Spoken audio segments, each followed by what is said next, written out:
disappointment of losing the title this week? Was that a good response from your players to show them kind of just peter out?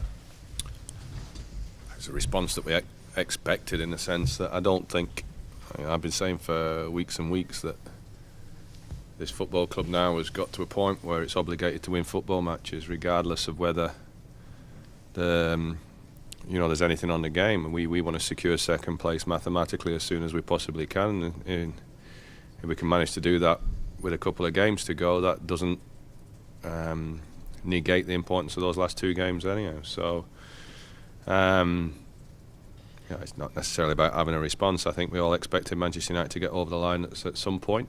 Our disappointment last week was primarily because of our result at Tottenham, not because it gave Manchester United an opportunity to close the title out.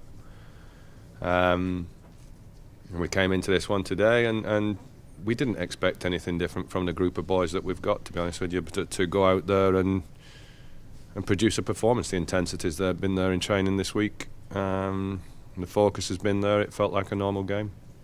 Yeah, you've done some terrific stuff, but for all that, you could have thrown it away again.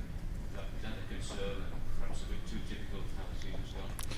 No, I don't think so. I mean, clearly, when you create the chances that we did create, you want to close the game off. We didn't manage to do that. At 1-0, it's always open. Second half, and I think in the first half we had more control of the game because they were sat in, really, and we could control the manner in which the game went on. In the second half they came out, left players further forward, further upfield, risk conceding goals through with us going forward and conceding the space and giving us the space to be able to exploit. But unless you get that second goal, the game's always alive. David, what's Joe Alex's problem? Sorry, injury-wise? I think his back just spasmed. I think as he kicked a ball, his back spasmed. He's a bit blocked up in there, but I mean, he'll be a bit sore tomorrow, but he'll be okay on Monday, I think. Was that a contributory factor, do you think, in the way you conceded the goal? Possibly, yes. Yeah, I mean, I think clearly if you're carrying that kind of an injury and you don't go down there, I mean, there was nothing visible that happened in terms of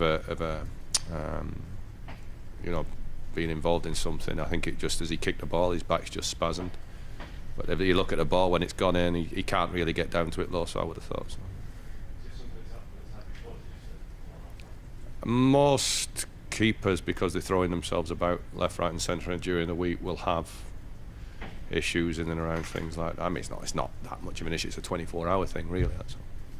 See that Sammy Nasri, since Roberto came, a little bit of coaching, has been a different player. I don't think Roberto's ever given him a quarter, I think.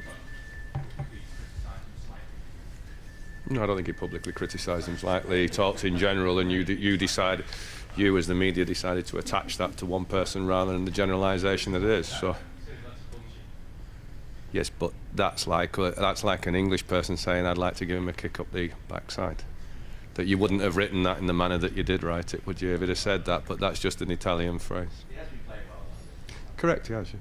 But I think he was playing fine before. But he responded to that, David. Whatever you thought, he has responded to it. Sammy, I think is a tremendous player that in recent weeks has played very, very well. But I don't think it's as easy as to turn around and say that because Robbie's asked a direct question and answers a direct question tongue in cheek, and then it's dramatised in a manner that it is globally, not just here, globally. That's the contributory factor to Sammy playing well. If it is, then I'll sit here and I'll have a pop at him as well. So.